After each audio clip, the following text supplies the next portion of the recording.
Welcome. We would like to call to order the March 10th, 2025 regular meeting of the Willoughby Eastlake City Schools Board of Education. This meeting is being held in accordance with Section 3313.15 of the Ohio Revised Code. Mr. Tarnella, will you please call the roll? Miss Bear, Here. Miss Miller, Here. Miss Verdi, You have to turn it on to green. We love the new microphones, Dave. Thank you. Miss Schatzman, Here. Miss Menser. Here. We have a quorum. Will you please stand and join me in saying the Pledge of Allegiance? I pledge allegiance to the flag of the United States of America and to the republic for which it stands, one nation, under God, indivisible, with liberty and justice for all.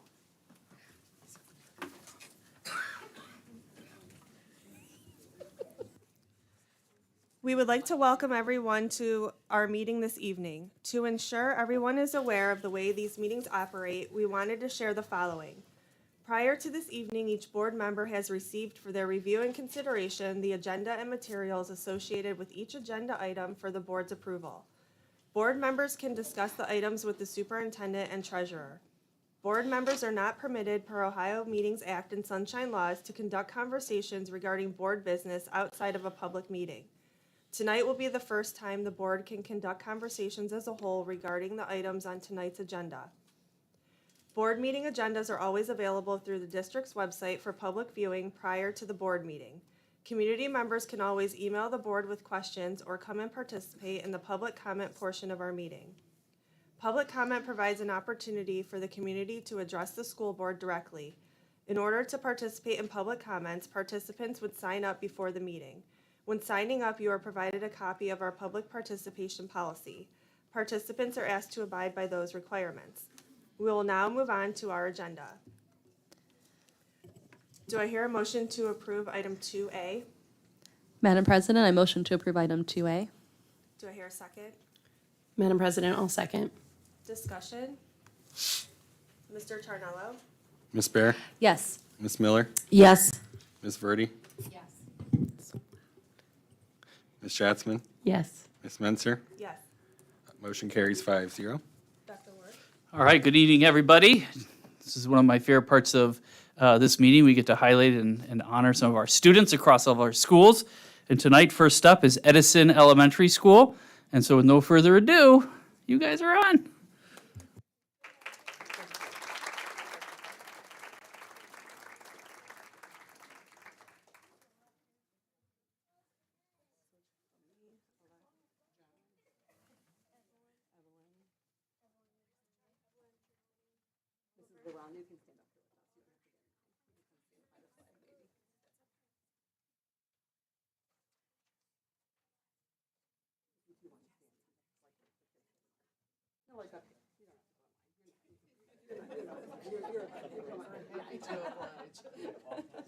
You'd like to go on mine? Thank you, board, for having us this evening. My name is Nancy Trace. I'm the principal at Addison Elementary.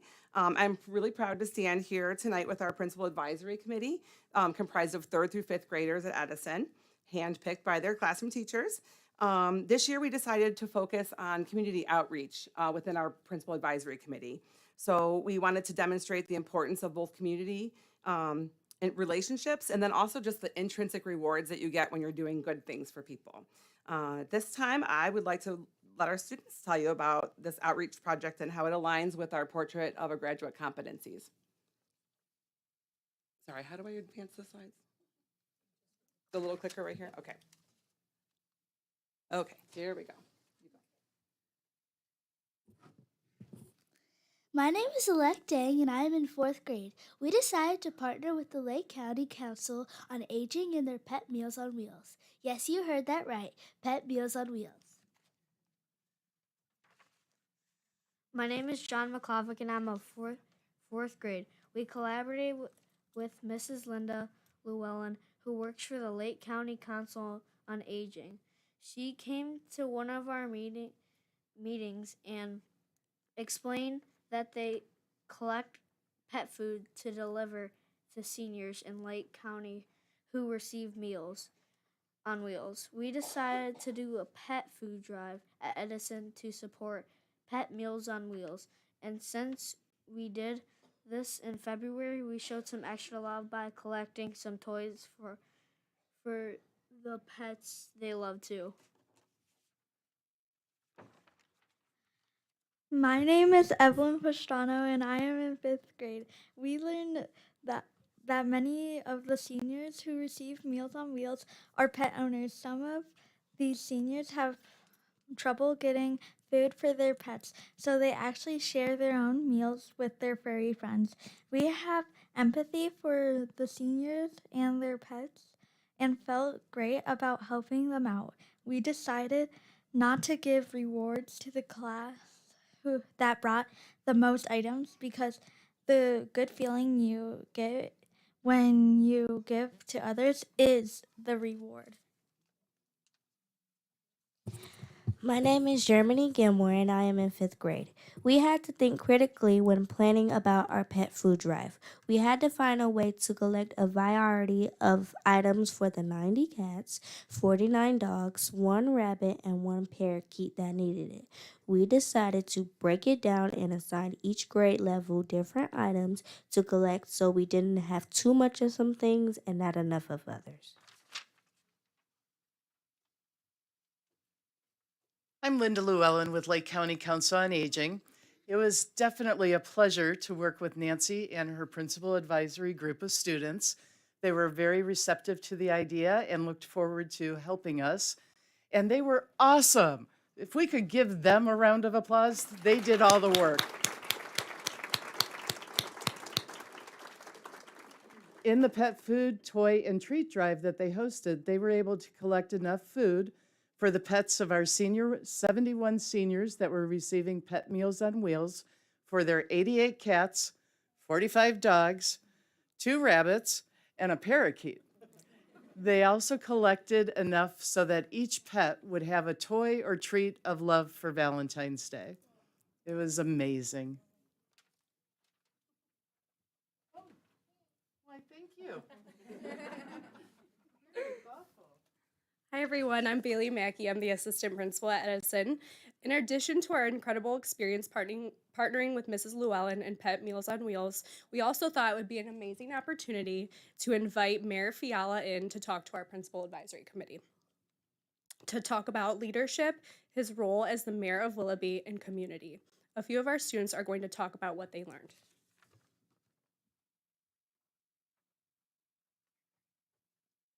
My name is Rukadi Capua and I am in 3rd grade.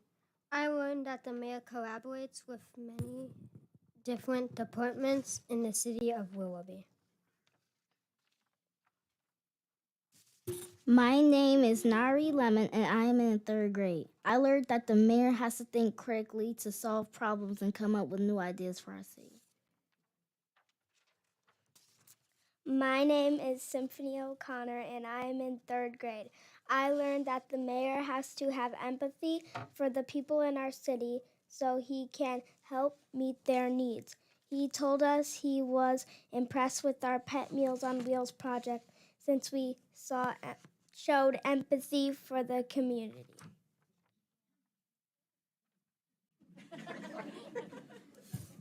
And I'm Mayor Bob Fiala, and I have to applaud these elementary school students for what they've done, and then how they explained it to me. Actually, I walked away learning more about the portrait of a graduate than all the times that our superintendent has talked to us about it. So Dr. Ward, you do a great job, but it took elementary school students to kind of make sense of it. And we tend to think of a graduate in high school. We're seeing kids this age, students this age live it every day. So again, I think a round of applause for them is. Great job, everybody.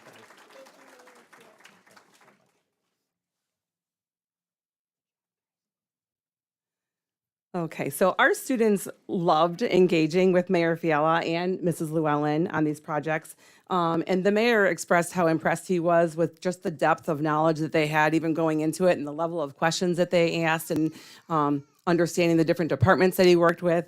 And it was really evident, and we had this up the whole time, and every time he talked, we would check off or star off one of the portraits of a graduate that really encompass what his role is. Not that everybody's going to be the mayor, but I think we could all agree that these are, skills and competencies that everyone would need no matter what they do. So these engaging experiences brought our students joy and a sense of connection to our community, which just reinforces Edison's strong commitment to the promises to our community. Thank you. You guys can all sit down. You guys can sit down. Okay, you guys can sit down. You stay. And I am going to keep Alec up here because Alec has a special teacher that she would like to honor. I nominated Miss Schultz to be recognized by the Board of Education because she is always kind, fun, smiling, and encouraging. When she greets me in music class, she makes me feel warm inside. She makes sure we are well behaved, having fun, and getting a good education. Not only do we learn the basics of music in class, we also learn about music history and lots of unique instruments. As a multicultural student, I really appreciate that she highlights many cultures and people around the world and in our country. She cares about making everyone feel welcomed and cared for, which is why she deserves this award for her amazing, outstanding job. Oh, and one more thing. Are you sure you have to retire? Here, Alec.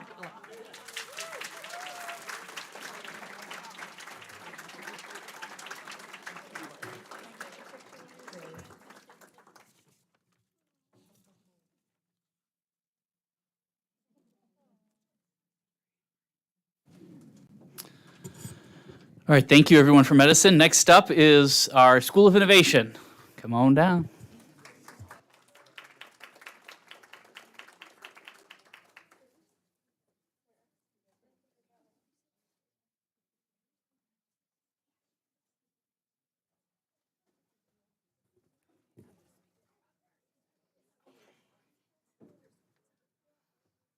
Ready? Good evening, everyone. My name is Mike Bonick. I'm the principal of the School of Innovation. Tonight, I brought with me some incredible 8th graders and their 8th grade team to talk about an outstanding problem-based learning unit that was presented to us earlier in the year and has been now continuing. So I'm going to let them tell the story.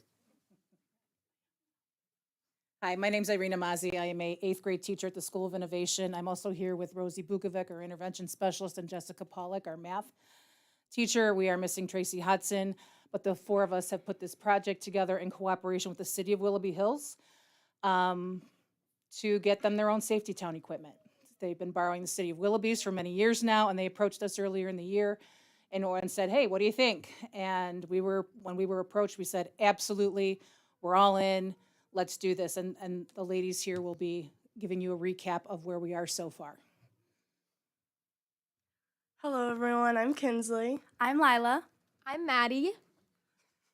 And I'm Kenzie. And we're thrilled to share with you our 8th grade SOY PBL Safety Town experience. The problem of Safety Town in Willoughby Hills is that they are currently borrowing buildings from Willoughby, but they realized they needed to build structures of their own.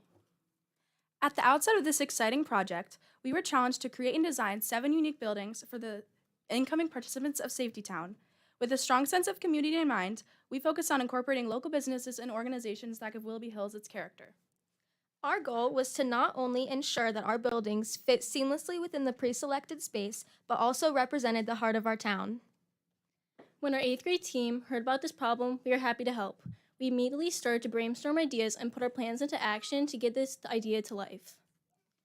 We utilized a variety of engaging presentation formats to bring our concepts to life, including visually striking posters, dynamic PowerPoint presentations, intricate models, and detailed prototype drawings. The prototypes were especially rewarding to create as they turned out amazing and allowed us to visualize our ideas. Once we finalized our prototypes, we had the privilege of presenting them to esteemed community members, including police officers from Willoughby Hills, the mayor, and other city officials. They provided valuable feedback and engaged in a voting process, ultimately selecting their favorite design. The buildings they chose have a representment of functionality and community spirit. We chose to represent Foster's Ice Cream, McDonald's, the City Hall, the Police Fire Station, Gales Garden Center, and Zoom Car Wash. While we are proud of how far we've come, our journey is far from complete. We are in the midst of the planning phase of building the selected structures. As we brainstorm, we're considering imaginative details to enrich the process, such as vibrant murals that reflect our community and real-life interactive experiences to bring our safety town to life. Although we have yet to begin construction, we are anticipating the building process going underway as soon as the weather improves and we obtain the proper supplies.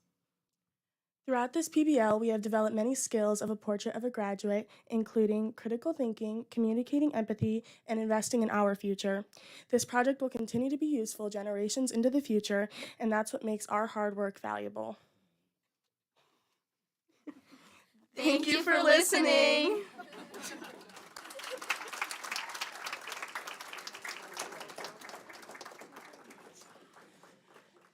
To credit these students, they did this 100% on their own. The only thing they asked us to do was to proofread their work and to practice their presentations. They were that passionate about presenting this to you as a community. We asked for volunteers to present, and these 4 literally came forth and were adamant. That was our word that day, was adamant about doing this presentation for you because they are that excited about the project. We are currently partnering with Lyndhurst Lumber, who is donating most of the materials, and we will be working with Sherwin-Williams to get the paint that we need, and we are in process of that right now. The designs have been redrawn to accommodate the project more efficiently for what Willoughby Hills needs are, and in the next few weeks, we hope to be starting actually on getting the actual product together. Thank you.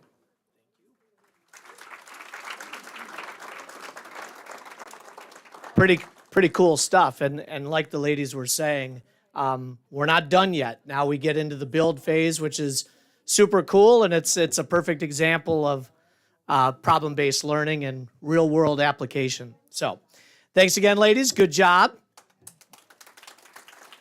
And 8th grade team.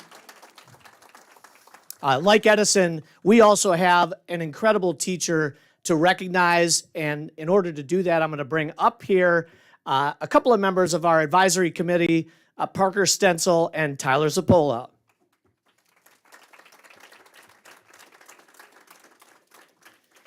So the interesting thing is they were tasked with picking a teacher that they thought was made a big impact on them, and they picked the same one. That's very telling to me for sure. So, gentlemen. Hi, my name is Tyler, and I wanted to recognize Miss Riley. I believe Miss Riley is the perfect teacher because she makes everything super fun. Not only that, but she makes every kid happy even if she's having a bad day. I personally don't like ELA ton, but that class was one of my favorites that year because of her. She made everything we did fun, even if it was an essay. I felt comfortable to ask her for something, help, hold on to something for me, and much more. That shows how kind she is. The whole class that year never made me mad, even if it was an OST. She was a teacher who was always smiling no matter what. She made the whole class happy every day, and that's why she was great. Stay up there, okay? All right, Parker, you're up. My name is Parker Stenson. I've been attending Story since the start of 3rd grade. When asked to recognize a teacher at School of Innovation, I didn't think twice. Miss Riley's energetic and welcoming personality and her big smile when I walked in the school year was exactly what I needed. And I was always thankful for that. Starting a new school year is always tough, but this year was especially hard for me. Not many people knew just how difficult it was. I wasn't able to bring my supplies to meet the teacher night, and I missed the first day of school completely. My mom just gotten out of the hospital, and she'd been there for 2 weeks with heart problems, then a collapsed lung and emergency test tube. Walking into school that second day felt overwhelming until I saw Miss Riley. Miss Riley has a lot of special qualities that make her stand out. First, she's super energetic and enthusiastic about teaching ELA, which makes her class really fun. Second, she truly understands kids with disabilities and never judges anyone, creating a super supportive and inclusive classroom. Third, she always goes the extra mile to help her students outside of class. Fourth, she is incredibly kind and always has a smile on her face, which completely turned a tough day around. Did you know she's been working for a really long time? Pretty sure. like she's worked at Whitlock Middle and Soy. Pretty sure 26 years, like around there. Miss Riley is an amazing teacher, and I think she deserves to be recognized all over the district. Come on down, Lori Riley.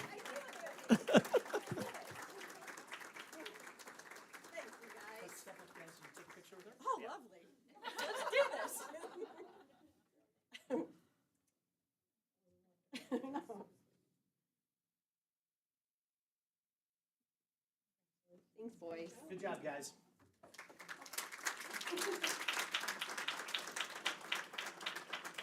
All right, for this next one, I'm going to get up and walk all the way across the room for this one. This will take me back to my principal days. We're going to honor 2 students tonight from South High School for their remarkable academic achievements tonight. I want to begin by asking Siddharth to come on down.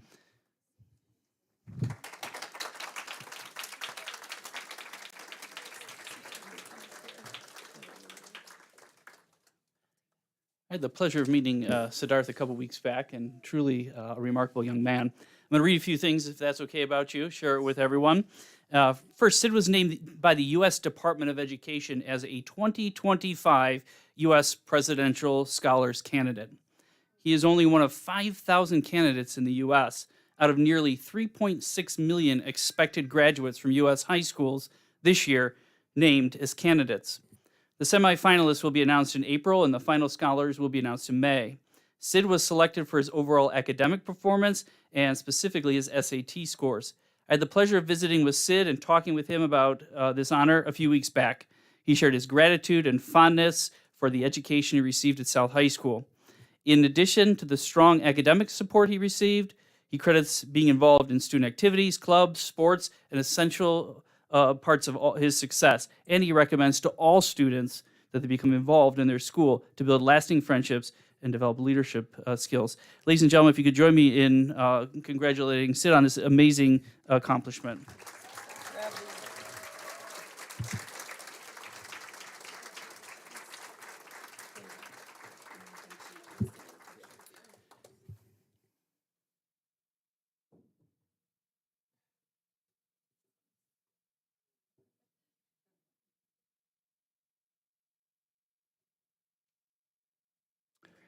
Oh, but wait, there's more.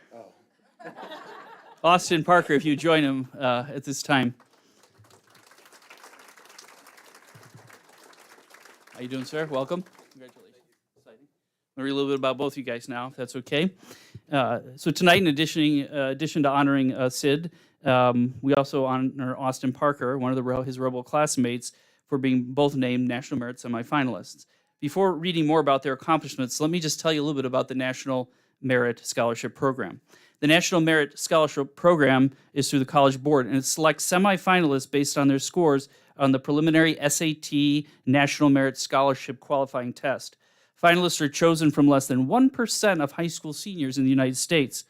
Finalists for the National Merit Scholarships must be graduating seniors who are selected from grades 9 through 12 and the recommendations of their principals. Scholarships are awarded up to $2,500 per student, and the National Merit Scholarship winners will also be announced in May. Mr. Sattel, are you here tonight? Come on down, proud Mr. Principal Sattel. All right. These are your fine students here. He said, oh, good, good. So with regards to Siddharth, as captain of the American decathlon team, he has led his team to 2 consecutive state championships while earning the highest individual scores. Did that recently just happen over the weekend too? Outstanding. His leadership extends to community service, where he serves as president of Rebel Yell Spirit Organization, successfully raising over $12,000 for United Way. Additionally, he founded the HOS Willoughby Organization, fostering intergenerational connections between students and senior citizens. Siddharth's a talented musician. He's achieved 6 perfect scores in solo piano performances and 2 in concerto performances. Is it concerto, see, I got to make sure the writing gets smaller here. Clearly did not get that award myself. Earning 3 NFMC Gold Cups. His athletic achievements include competing as a 4-year varsity tennis player. He's an active member of National Honor Society and volunteers as an AP history tutor, helping peers excel in rigorous coursework. Sid also pursued business-related experiences, interning with Cardinal Credit Union and contributing to the Global Business Culture and Entrepreneurship Program at John Carroll University, where he worked on fundraising strategies for small foreign businesses. His well-rounded achievements in academics, leadership, music, athletics, and service exemplify his dedication and excellence across our entire school community. So congratulations again, Siddharth.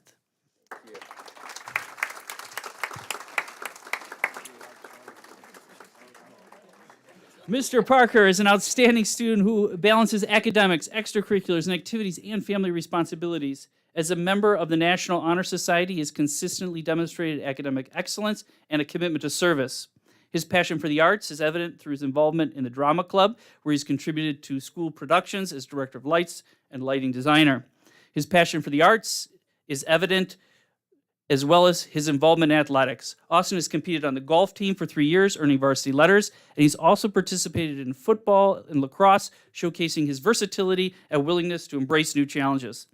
Beyond school, he has demonstrated strong time management skills by working 20 to 30 hours per week in customer service at JCPenney. Additionally, Austin plays a crucial role in his family by caring for his grandmother and assisting with household tasks, medical appointments, and long-distance travel.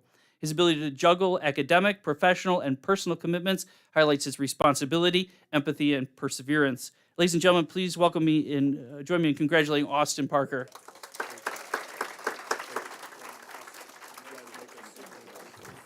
I'd also like to recognize their family who's here tonight. If you could stand up really quick. Congratulations.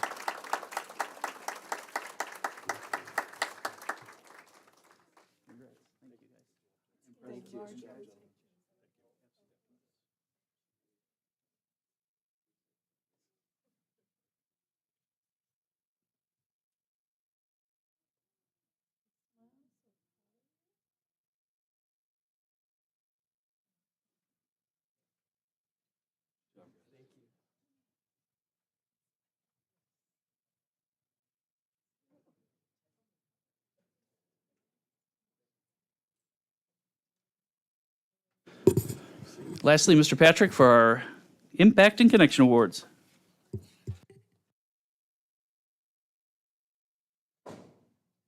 Does it work? Dr. Ward, you've got to quit putting me on after all these awards because it's kind of hard to compete. Madam President, members of the board, Dr. Ward and Mr. Tornello, tonight I have the honor of presenting 4 Impact and Connection Awards to members of the Willoughby Eastlake family. This award is a unique opportunity for any Willoughby Eastlake staff member to nominate a colleague and recognize those who make a real difference through dedication, teamwork, commitment, and building a positive culture in our district. Our first award recipient is Michelle Messina from the Willoughby Eastlake School of Innovation.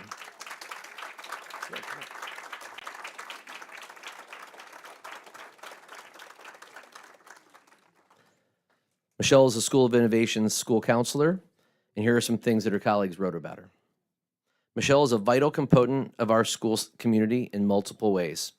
She works tirelessly to build school culture through our PBIS program and is an incredibly connective piece for families and staff alike. Another said, Ms. Messina is so patient and cares about our students. She's instrumental in big and small ways. We all appreciate what she does for us each and every day.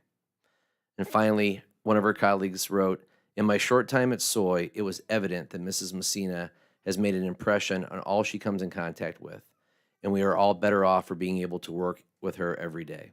She is constantly being pulled in different directions on any given day, but works to help the students and staff with all of their needs. Ladies and gentlemen, Michelle Messina.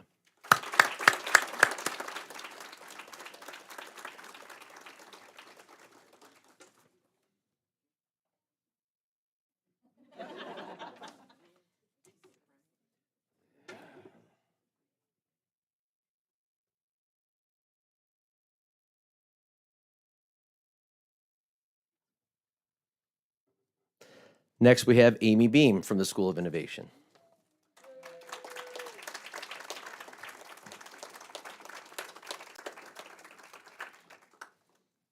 Yeah, you got to come up here, sorry. Amy is the kitchen manager at Soy, and here are some things that her colleagues wrote about her. Amy shows up to work every day to see the kids and greets everyone who comes through her lunch and breakfast line. She cares if each kid has enough to eat and cares about each and every person, asking them how their day is, knowing their birthdays, and learning who they are as people. She's one of the nicest people I've ever met and a great role model. The staff and school appreciate her kindness and respect her, especially her humor. Another colleague wrote, Amy is always looking out for everyone. She goes out of her way to be cheerful and have a positive impact on everybody every day, no matter what happens behind the scenes. Is there something I don't know about the kitchen? We are lucky to have Amy on our staff. She is a true treasure. Finally, someone wrote, people underestimate just how big an impact the kitchen staff can have on a school building. Amy's positive attitude towards staff and students alike helped the School of Innovation's culture thrive. She's always willing to go the extra mile to make our students and staff happy, and we are so lucky to have her. Ladies and gentlemen, Amy Beam.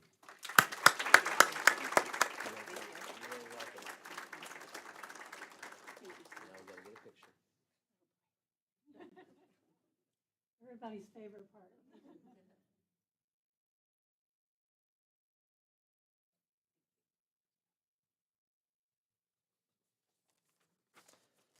Next, we have Kenzie Hanlon from Edison Elementary.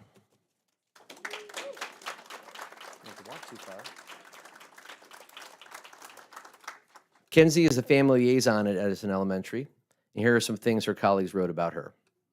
Kenzie is always so supportive of teachers and students. She handles herself with professionalism in class as she navigates hard conversations with parents and children. Kenzie has a multitude of tools and strategies to help children who need assistance, de-escalating, or a safe place just to relax and regroup. Another wrote, in addition to being a source of comfort and support for students, Mrs. Hanlon is an excellent resource for families. She connects them with outside agencies and provides a quarterly resource guide for families. Finally, one of her colleagues wrote, Kenzie has been an advocate for the needs of students in Edison. She works seamlessly with our Crossroads provider to determine the level of support each family needs and to ensure the correct steps are taken for success. Her dedication, resourcefulness, and support make her an invaluable part of the Edison community, and we are incredibly fortunate to have her. Ladies and gentlemen, Kenzie Hanlon.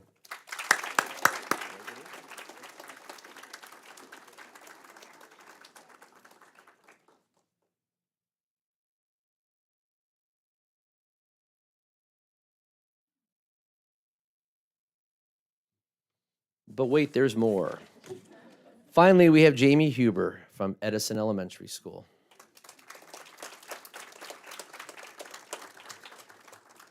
Jamie is a kindergarten teacher at Edison Elementary School, and here are some of the things her colleagues wrote about her. Jamie moved into kindergarten a few years ago from preschool, and she has thrived. She took on the responsibility of a co-teach class and is our grade level chair. She has such a positive attitude and is always smiling. She never complains of more being added to her plate. She is looked up to, and this ward is deserving for her fantastic attitude. Another one of her friends wrote, Miss Huber is so dedicated every single day. She goes out of her way to make sure that every child in her classroom succeeds, whether it's spending time with them, creating resources that will benefit them, or working with colleagues to ensure that her students are getting what they need. She always brings joy to every class every day, and her students admire her greatly. On top of that, Jamie is quick to help a coworker. She makes school a better place. And on a personal level, I'm proud to say that Jamie was one of my students in Middlefield in 7th grade, which seems like a long time ago, but she's way too young for it to be that long ago. And she was just as wonderful and positive now as she was then. So congratulations, Jamie. Nice job.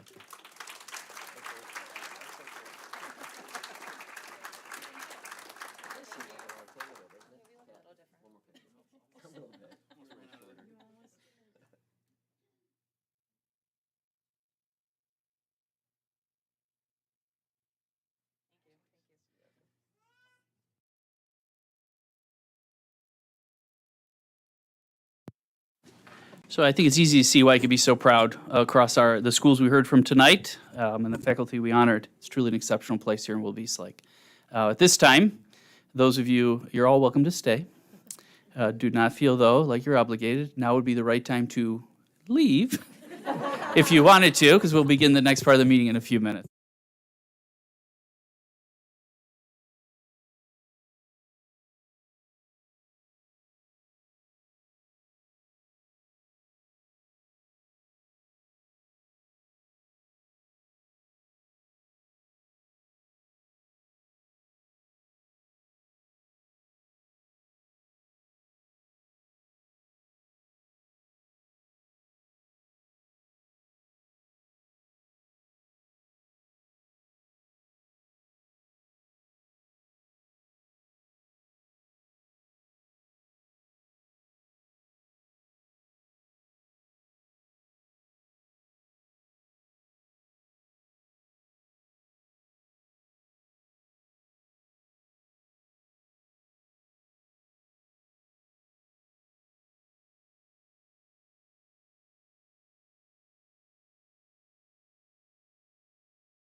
Well, I was thinking like you go to like commerce. Okay, we are back. We'll be moving on with our agenda. Item 4A, public comment. Mr. Charnello, do we have anyone this evening?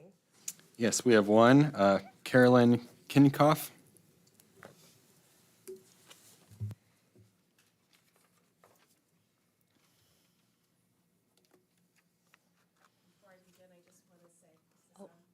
You may need to hit the. Is it button green? At the bottom. Oh, there we go. Yeah. I got a cold 2 weeks ago. The cold left, but the cough stayed, so my apologies. I'll try to get through this. Good evening. Thank you, Madam President, members of the board, Dr. Ward, and Mr. Charnello. My name is Carolyn Kinkoff. I am a survivor parent of a Willoughby Eastlake graduate. My daughter Courtney had a normal childhood with 2 loving parents. She was a graduate of Eastlake North High School and was accepted into the Cleveland Institute of Art with a partial scholarship. Sadly, she struggled with mental health and substance use issues and actually used Crossroads as her provider. She went missing from a group home in Willoughby, Ohio on November 9th, 2021, and was found deceased months later in Cleveland, Ohio on February 7th, 2022. She was taken from a family who loves her. Since then, I have turned my pain into purpose, co-founded the Alliance Against Human Trafficking with Jenna Bing and Kathy Gelnitz, joined the Cleveland Missing Board, and joined the GFWC Eastlake Women's Club, who welcomes members from other cities as well. The Alliance Against Human Trafficking often partners with supporters at the local, county, state, and federal levels to provide awareness and skills trainings to various groups. I care about our youth and do not want another child, adult, or family to endure the suffering Courtney and our family struggled with due to her victimization. Human trafficking victimization is one of many forms of exploitation. Abuse, assault, online exploitation, and extortion also cause harm to children and adult victims.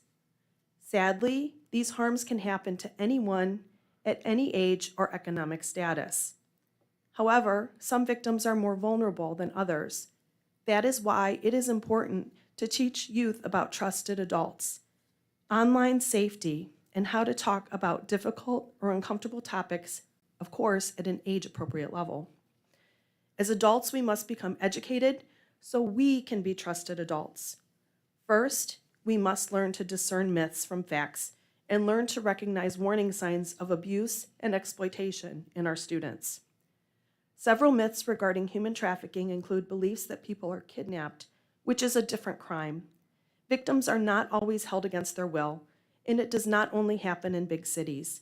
It is happening here in our community.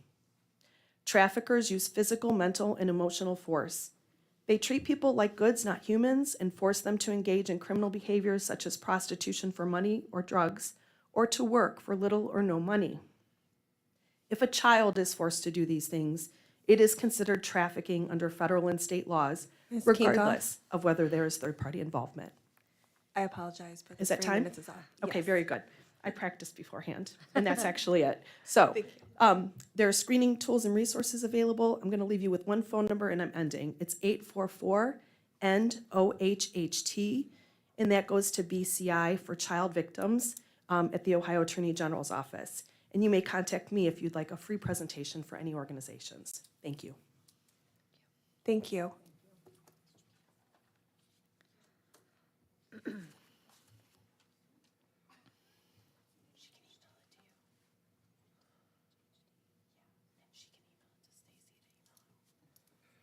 Move on to item 5A, board discussion. We had 2 items to discuss.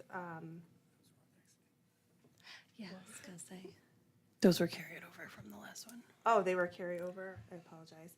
I was like, I don't have anything for the framework, but.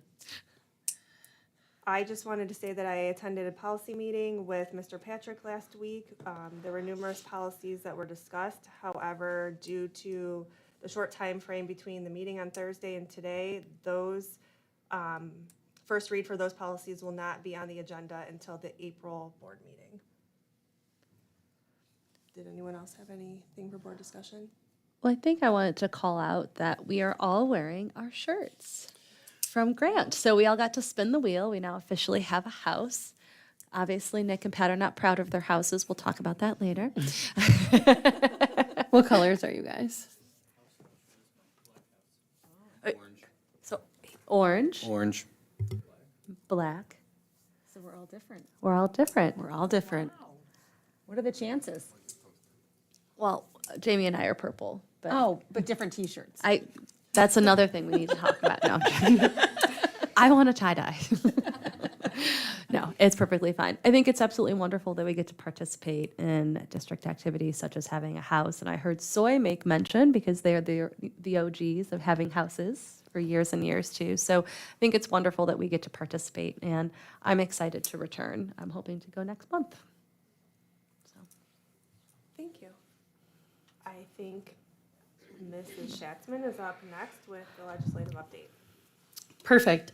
So there's obviously lots going on at the State House right now, but I'm going to focus most of this update on the biennium budget since that is a crucial part of the way schools are funded. I'll once again revisit because there's lots of things going on in the news. I think there's been lots of coverage, and a lot of times people are confused because there's very extreme statements made one way or the other. I don't think it's a time for our community to panic right now, just to start to understand what we're talking about. So when we're talking about the fair school funding formula, there's really two inputs that matter. One is the relative wealth of a district, which the state determines that's a community's ability to pay.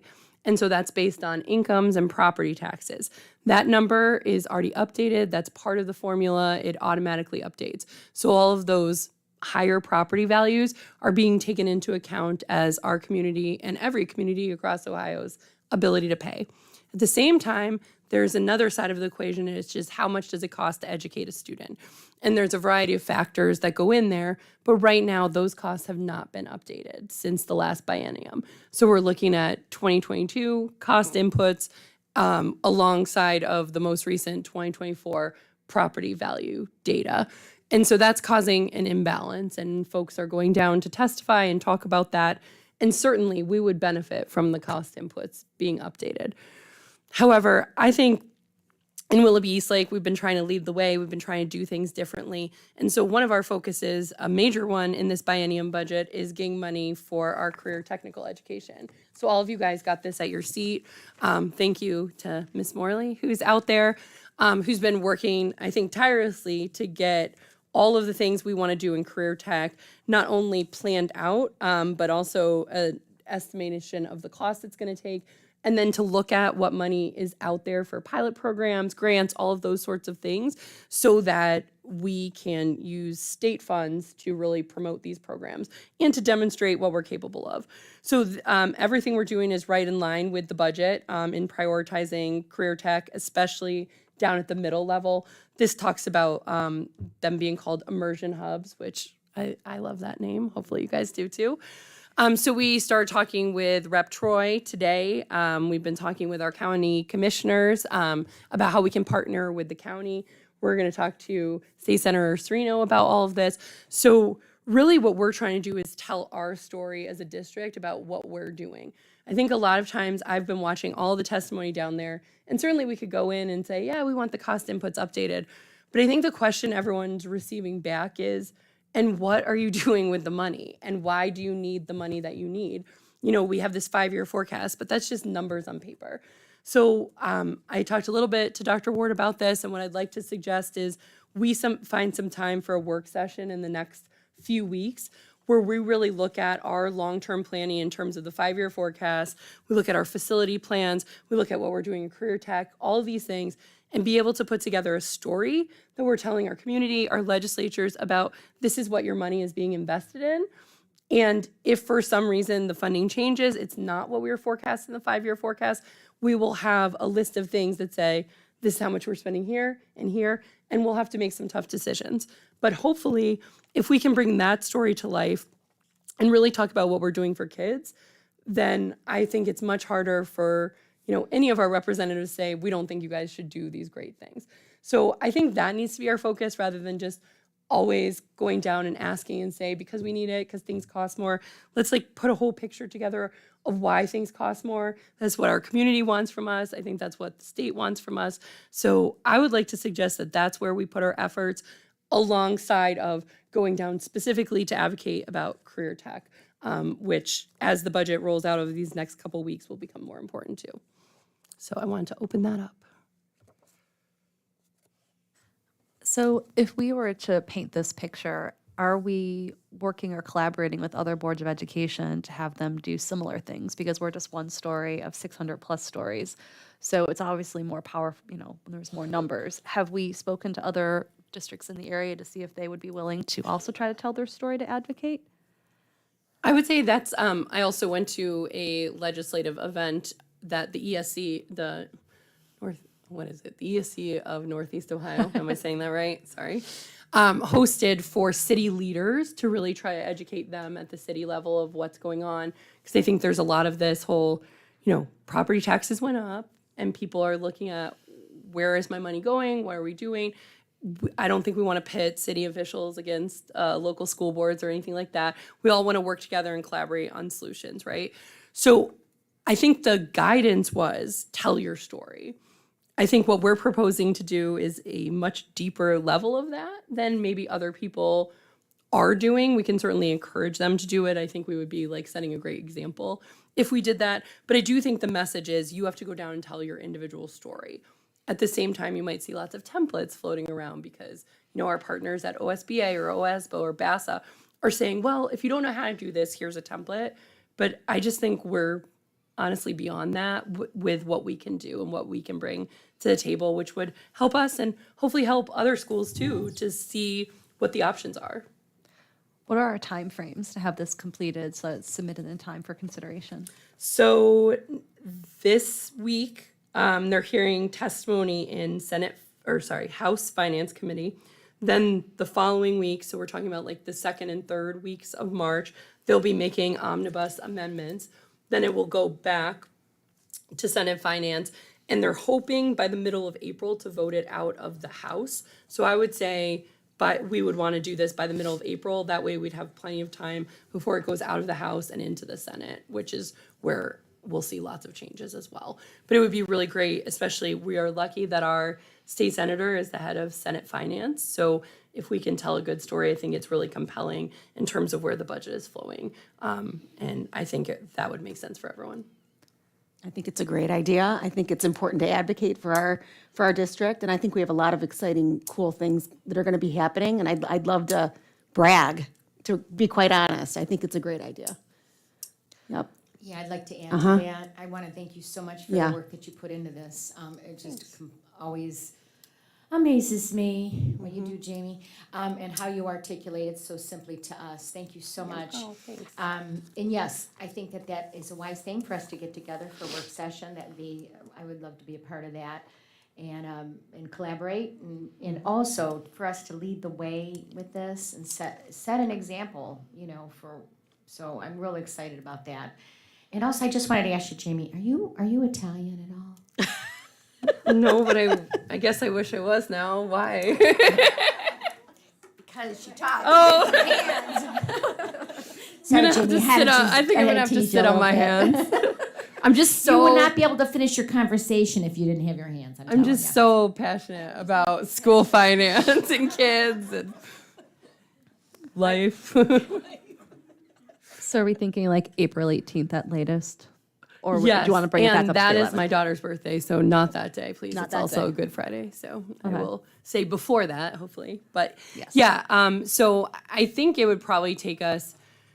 We do have information back on our facilities assessment, correct? And we could look at our community survey results, and we can think about our priorities.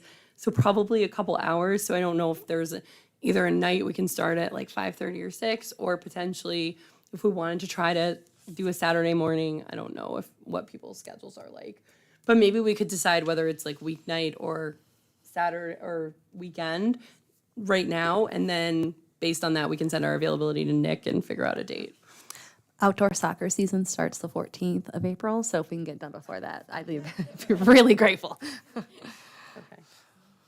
Do you guys prefer like weeknight or weekend? I'm very flexible. So. I am too. I would prefer not a Saturday morning because my husband works Saturdays, so I'd have to find a sitter. So let's try to see if we can do like Monday through Thursday before, let's say, April 15th, just to make it easy, and send our availability to Nick and Mr. Chernello, sorry. And then hopefully he can get a date that works for all of us. Thank you. Sounds good.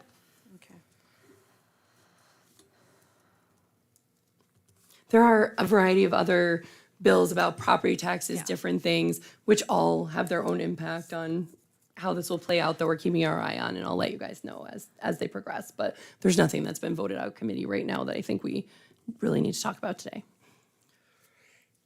Thank you, Mrs. Schatzman.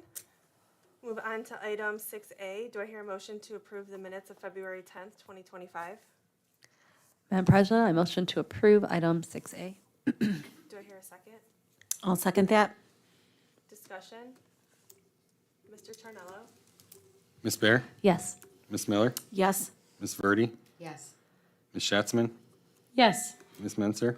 Yes. Motion carries 5-0. Mr. Charnello, you're up with your treasurer's report. Thank you. 7A, the monthly financials, 2/3 of the way through the year, so 67%. And we did receive our tax advance in February, and we expect to see our tax settlement either later this week or sometime next week. The revenues are still under estimates due to the revenues from property taxes being slightly higher for the second half collections. So it's still a timing issue, and it will resolve itself once the first half tax settlement is received. Receipt code 1880, compensation for tax exempt property is higher than expected due to when the Brookwood Crossing project in Willoughby was completed. This resulted in an additional payment in the current fiscal year. So just based off of timing. That was a non-school TIF. So if you ever receive those notifications and you're like, what does this mean? And you say it's a non-school TIF, that means the school is being held harmless. So that's where those payments go. On the expenditure side, as in previous months, salaries are slightly under the budgeted amount, with the retirement benefits being slightly over the budgeted amount. And the primary driver for expenditures being below budget, I sound like a broken record, is the timing of the purchase services that are being rendered and then paid. However, these did catch up a little bit more this month by exceeding the budget by approximately $416,000. So they're being caught up. It's still just a pretty big difference. Interest rates do continue to drop, but appear to be leveling off a bit. And we are still in line with our 5-year forecast, assuming no drastic changes happen in Columbus that would materially impact the district's revenue. So as we mentioned before, if nothing were to change, we could do a lot of great things. If something catastrophic were to change, we'd have to reevaluate with the May 5-year forecast or over the summer and figure out what that means to us. 7B, resolution accepting amounts and rates. These are the amounts and rates that were approved at the County Budget Commission, and this is an annual agenda item. Do I hear a motion to approve 7B, resolution accepting amounts and rates? Madam President, I move to approve 7B, resolution accepting amounts and rates. Do I hear a second? I will second that. Discussion? Mr. Charnello? Ms. Bear? Yes. Ms. Miller? Ms. Verdi? Yes. Ms. Schatzman? Yes. Ms. Menser? Yes. Motion carries 5-0. 7C, electric agreement. I did move the attachments down to the executive content just because I saw there was a bunch of account numbers on there, and I didn't want to put the account numbers out there in the public comment section. It's very similar to the gas agreement, though, in 7D. So we are seeing very large increases in utility costs, and we have been working with an energy consultant for the last few years, and he's usually done a great job at keeping our costs down. Unfortunately, this year, he quoted us between 44 and 67% increases. And yeah, me and Steve Johnson were kind of blown away. So we had to look elsewhere, and we ended up looking at Power for Schools, which is a grouping of school districts through the Ohio School Council, and they gave us a better quote and a rate for electric and gas agreements, so it required board approval, and we're moving quickly, so that way we can secure that rate for April through June, and then from July 1st until June of 2027, so a 2-year agreement. And that would, it's still not a great, rate, all things considered, but just due to the current current factors, it's the best we could do. But Well, the rates are probably going to be going up in June, so it's good that you got it in now. Good Yeah. timing. so that is up for your approval. Do I hear a motion to approve item 7C, electric agreement? I make a motion to approve that. Do I hear a second? Madam President, I'll second. Discussion? I guess I want to put out there, this information, is this something that we would consider to include in our story, that, a 66% estimated increase in just electrical is one of those items on why it costs more to educate and provide for a student in the state of Ohio. So, or would that be something that we exclude because everybody's experiencing that? I feel like if we're accounting for where our dollars go, certainly we would put this in as part of the story. I think that's part of the issue is that, without getting too much into property tax, but with the way schools are funded, there is always a cap on how much schools are getting up until the point that they hit the 20 mil floor. So there's no inflationary growth over time with the revenues we're collecting, but yet we know costs are increasing. And this is a drastic example of that. So I do think that's part of the story. Now, I asked this question, maybe it's more rhetorical than anything, because I know we have amazing staff that do everything they can to make our facilities great. Have we been working at all to evaluate how we can be more efficient in the buildings to cut costs with our consumption of electric? You're talking like efficient lighting or? Yeah, lighting, the way that we have the schools on or off on the weekends or when we're not present, or just different things we can do to build efficiencies into the school's utilities. Is that a part of the facilities plan that we'll see in the future?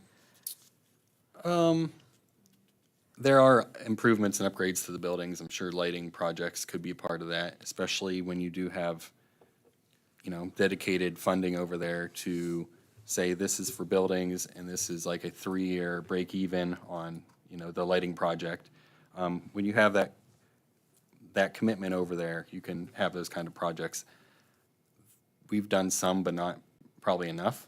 And in terms of when people turn the lights on and off, I'm not sure you could even put it in practice, but to say, someone remembers to always turn the lights off in sections of the building they're in or not in, I don't know. So, it's the peak times, I think, that are really what drives the cost up, and we'll just have to monitor those closely and try to avoid the peak hours as much as possible.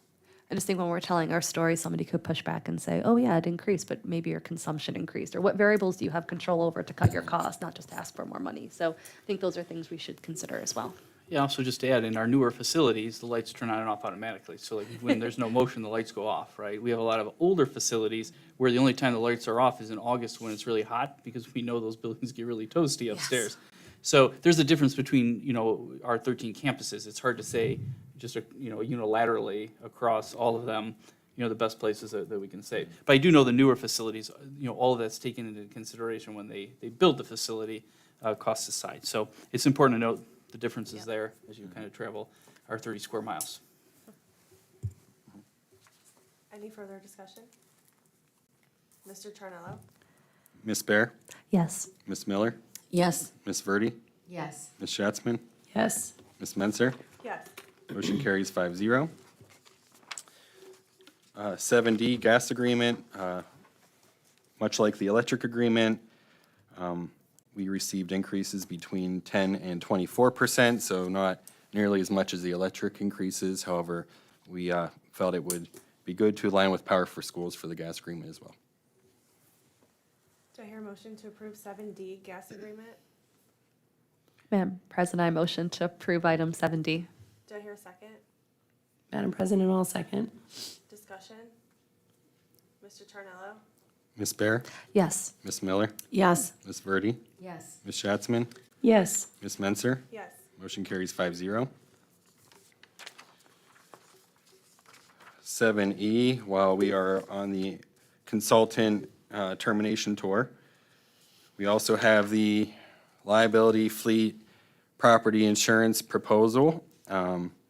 Once again, the insurance consultant, we were working with Liberty Mutual, and Liberty Mutual increased their premiums by $200,000 or 35%. And so he also looked at an insurance pool that he could quote out, and it still appeared a little high. I found a pool that did not allow brokers, or they wouldn't compensate brokers, I should say, because brokers are normally paid within the, commission of the premiums. And we saved a substantial amount of money. The second pool tried to match the first pool, but by then, all trust felt like it was eroded, plus the deductibles were still higher. So we also did benefit from having a good claims year that Liberty did not take into account. And they actually wanted to exclude Longfellow because the roof blew off twice. So they didn't even want to cover Longfellow. But this agreement is for March 1st to June 30th, and then it will be a one-year agreement beginning on July 1st, as they insure a bunch of school districts and they all renew on July 1st. So they're trying to get us back into line with all their other school districts. So that's why we're seeing a prorated premium now, and then in June you'll probably see an agreement for a one-year term. Do I hear a motion to approve 7E, liability fleet and property insurance proposal? Madam President, I move to approve 7E, liability, fleet, and property insurance proposal. Do I hear a second? I'll second that. Discussion? Mr. Charnello?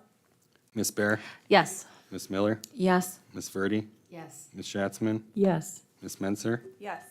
Motion carries 5-0.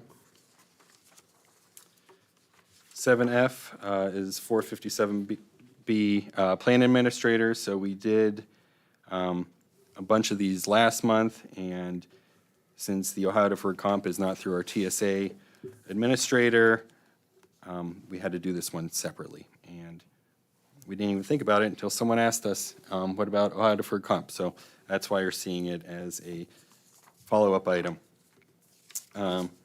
Grant acceptance, this is for the Rebel families. This is for a variety of different items such as theater, cooking to learn, and local aquatic ecosystems. So just a few mini grants that they've gave out. 7H is to establish the North High School Robotics Club. 7I, this is for revised budgets or new budgets for the following class accounts. And then 7J, we have a bunch of gifts and donations. We have the Blackbaud Giving Fund on behalf of Lubrizol donating $100 to Royal View. Costco Workplace Giving Campaign donated to the Eastlake Vocal Music and Eastlake Autism. Lincoln Electric Foundation donated $310 to the North High Robotics Club.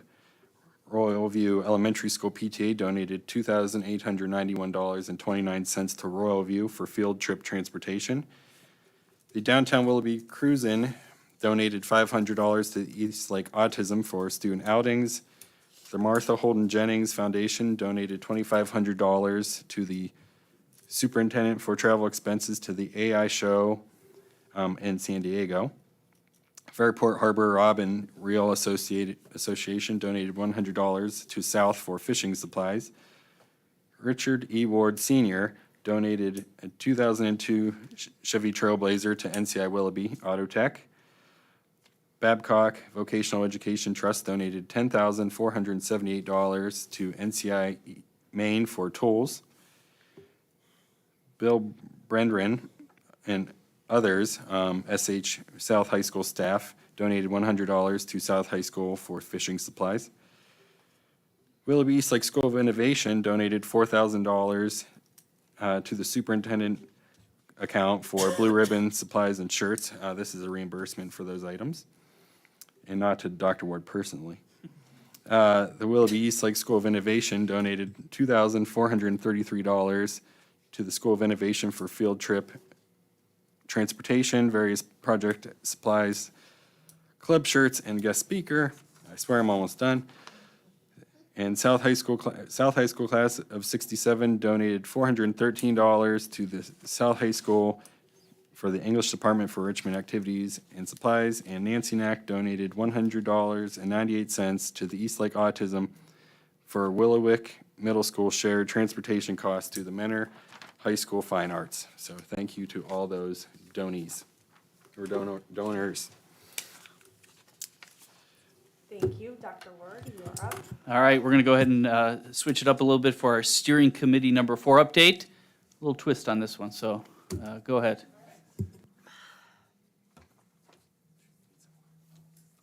Good evening, and thank you for letting me come and give you another update. As you may recall, our committee met for the first time last November, and we just had an update here in February. And so I'm going to give you a little recap here, a little bit different than we've done before.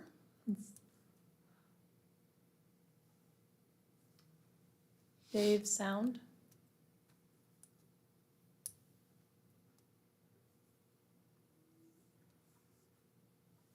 Hold on, we're having a little technical difficulty here.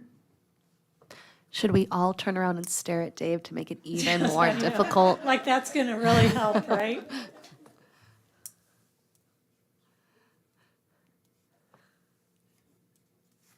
Maybe we could get board member comments while we wait.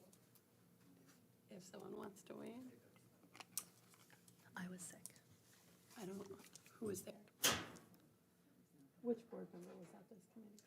So at this meeting, Denise joined us this time. Yes. And once again, I do want to say that the committee members on this committee are just really super engaged, and we really appreciate them. They really work well together, and I think you'll be really pleased once you find out what our next 2 biggest projects are that we're working on. And I was going to do this at the end, but I do want to give a shout out because we are going to talk a little bit about the website. And Dave and Andrea, our Director of Technology, have really joined as my thought partners because I certainly don't have the tech skills to do that alone.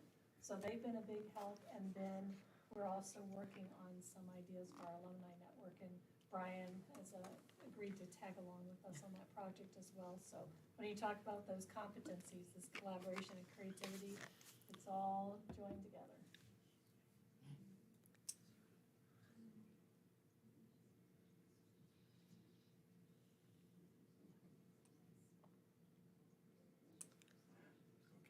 I heard something. Yeah.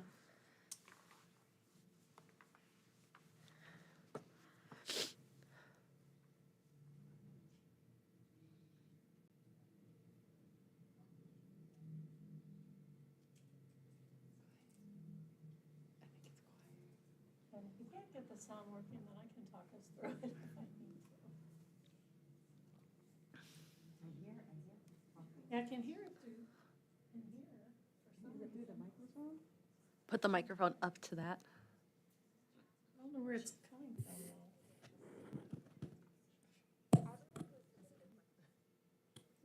That's working. Talk us through it, Gina, that's okay. It was a good attempt. Yes, it was. Now proof though, so you watched the whole video before, so it did work. So, and I can send it to you. So, Perfect. okay.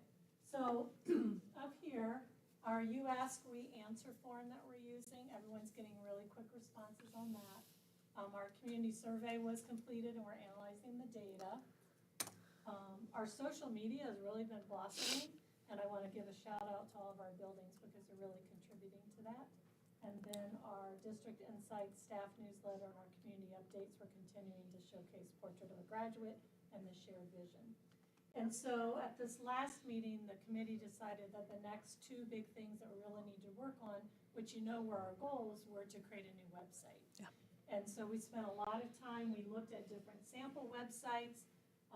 It was really important for people that it be very visually appealing and also that it be scalable, which means that you'll be able to look at it on your computer, but you'll also be able to look at it on your phone and your tablet without any problem.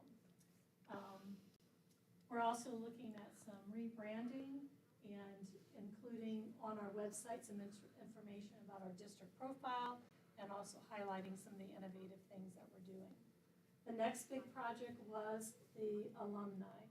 So we need to recognize how important our alumni are in the district, and our goal is to try to get them involved in the district as volunteers and as mentors. And also, we talked about having some special events. We look at that North-South game and how exciting that is every year. And if we can get alumni to come back for those special events and also to volunteer in our classrooms, it would really help our district. What else?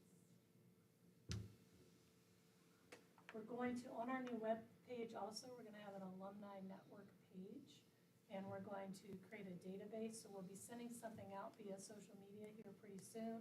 Websites and anyone who's an alumni, if you want to get involved and help us do this so we can build this database. We know that Brian has really helped North build a really big alumni network, and I know that South has one as well. But this one will be across the district. Will be a combined alumni network.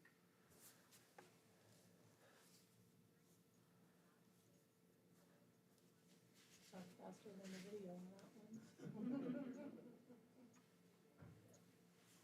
So, Dave, I think we can stop it. Yeah. So that's an example of how our alumni can come back and be mentors, but I will share that video with you. Sorry about the technical difficulties. Any questions? Denise, you were there. Did you want to share anything? Yeah, one of the things that, the website, how we got a lot of input on how to rebrand and with the, thank you, with the website. And so we got some really good ideas from that, but the alumni I'm real excited about. We talked about some events to just get more involved. And I think we borrowed a couple ideas from other districts, and so we were collaborating about that and very excited. We think that that's an untapped area for us. And I think it's just a matter of just getting the word out and advertising and, getting some really valuable alumni involved with us again. Thank you. Well, thank you for being there. Thank you for the update. Appreciate it. We'll get that video out. See, sometimes the old way works too, really well. Item 8V, State of the Schools. I'd like to invite everyone Thursday night, 5:30 p.m. North High School. Will be a wonderful community event to celebrate all the great things happening across our school system, plus an update on our shared vision. I promise my part will be short because the real gist of the evening is to celebrate our kids and our faculty and our community. And so we look forward to seeing people Thursday night at North. Item 8C, really quick, just as a note, next week marks 75% of the school year complete. It ends the third quarter of the school year, which means we are making the turn post-spring break to the final months of the school year, which is hard to believe that in the next 9 weeks we have a significant amount of work to do and a lot of wonderful end-of-the-year events and rituals coming up that I would welcome everyone to attend. We'll highlight those shortly in April. Shall I keep going? All right, 9A, the PAC Partnership Agreement. This is a partnership between the district and the Home Builders Association. The Home Builders Association has graciously stepped in to help us during this transition period. They've recognized the need for our students to get involved in construction trades, and they're willing to not only partner with the district, but front the cost for the materials in the front part of the program. So we're grateful for this partnership, and we look forward to engaging our students in this particular career technical field next year. Do I hear a motion to approve 9A PAC Partnership Agreement? Madam President, I move to approve 9A. Do I hear a second? Madam President, I second. Discussion?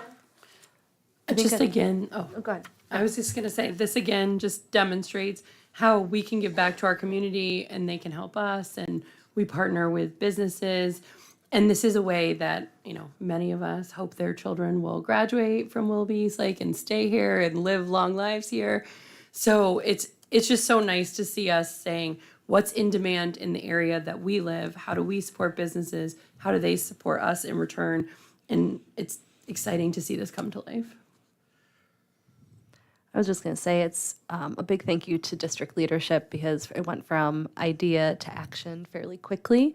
And I think that's reassuring that the decision to remove ourselves from the consortium was not only the right decision, but we do have the ability to stand on our own and to support our students 100%. So thank you very much for your efforts. Mr. Charnello? Ms. Bear? Yes. Ms. Miller? Yes. Ms. Verdi? Yes. Ms. Schatzman? Yes. Ms. Menser? Yes. Motion carries 5-0. Item 9B would be the partnership with the ESC of the Western Reserve for some AI training for the remainder of the school year for our staff. You'll see that proposal listed here for Eastlake Middle School. Do I hear a motion to approve 9B, ESC of the Western Reserve Addendum? Madam President, I motion to approve item 9B. Do I hear a second? I'll second that. Discussion? I was actually, Ms. Miller, I think that this would be important for us to know what was taught, what was discussed, what do they want to take action on, because I think we can take that back to the task force to talk about, because one of the hanging factors that we didn't really have answers to the last time we discussed our AI policy is what does our staff need? How do they want to use it? So I think knowing the results of this training would really support the discussion that we have next time. Which is next week, interestingly enough, so we'll have that ready. Mr. Charnello? Ms. Bear? Yes. Ms. Miller? Yes. Ms. Verdi? Yes. Ms. Schatzman? Yes. Ms. Menser? Yes. Motion carries 5-0. Item 9C is an MOU between the district and the Willoughby Lake Teachers Association. One of the things we've been working on this year is to establish collaborative structures across the district that brings more voices to the table when it comes to the important conversations we're having about the future of Willoughby Lake schools. One way to do that is create a vehicle for teacher voice through this instructional team lead conversation. And so this establishes that at the middle level because there was no pathway to do that, but for now until the end of the year and next year. Do I hear a motion to approve 9C, WIDA MOU for instructional team leads? I make a motion to approve that. Do I hear a second? Madam President, I'll second. Discussion? Mr. Charnello? Ms. Bear? Yes. Ms. Miller? Yes. Ms. Verdi? Yes. Ms. Schatzman? Yes. Ms. Menser? Yes. Motion carries 5-0. Item 9D is our special education model policy adoption resolution, amended from the previous month, I believe. Do I hear a motion to approve 9D, special education model adoption resolution amended? Madam President, I motion to approve item 9D. Do I hear a second? Madam President, I second. Discussion? Mr. Charnello? Ms. Bear? Yes. Ms. Miller? Yes. Ms. Verdi? Yes. Ms. Schatzman? Yes. Ms. Menser? Yes. Motion carries 5-0. Item 9E for the consent agenda is our high school program of studies course selection guide. Item 9F is a special service agreement for services above and beyond what the district provides for students in a Tier 3 situation. Item 9G, just want to pause for a minute. We've been part of the Western Reserve Conference since 2015 for athletics. The Western Reserve Conference is coming to an end, as many of the districts in the league have since left and joined other leagues. This process is an interesting process to go through because you pretty much are at the mercy of the other schools as to whether you get accepted into the remaining leagues. And so we've been having conversations with several leagues in the area over the last 3 or 4 months to find the best fit for Willoughby Lake schools. And I'll tell you, the Chagrin Valley Conference, the districts that are involved, the athletic directors, principals, were very gracious in this process and always kept our students first and have invited us to be part of the CVC beginning in the 26-27 school year. And so they sent us our letter. This would be a formal step making that step forward. Item 9H is transportation in lieu. Item 9I is the adoption of the following policies you see listed there. Keep going. I'm moving. Item 10A is the administrative personnel. Congratulations to Lisa George, our gifted and Title I coordinator, who will be retiring at the end of this school year. Item 10B would be our certified personnel on the consent agenda for your consideration tonight. Item 10C would be classified personnel for your consideration. And then item 10D would be our supplemental contracts for those that go above and beyond their normal contract. Thank you. Item 11A, our next regular Board of Education meeting is scheduled for Monday, April 14th, 2025 at 6 p.m. here at the Administration Building, 35353 Curtis Boulevard in Eastlake. Do I hear a motion to approve 12A, adoption of consent calendar? I move to approve 12A consent calendar. Do I hear a second? I second. Discussion? Mr. Charnello? Ms. Bear? Yes. Ms. Miller? Yes. Ms. Verdi? Yes. Ms. Schatzman? Yes. Ms. Menzer? Yes. Motion carries 5-0. Do I hear a motion to approve 13A, adjourn to executive session for appointment and/or employment of a public employee? No action will be taken after executive session. I motion to approve 13A. Do I hear a second? I'll second that. Discussion? Mr. Charnello? Ms. Bear? Yes. Ms. Miller? Yes. Ms. Verdi? Yes. Ms. Schatzman? Yes. Ms. Menzer? Yes. We're in executive session.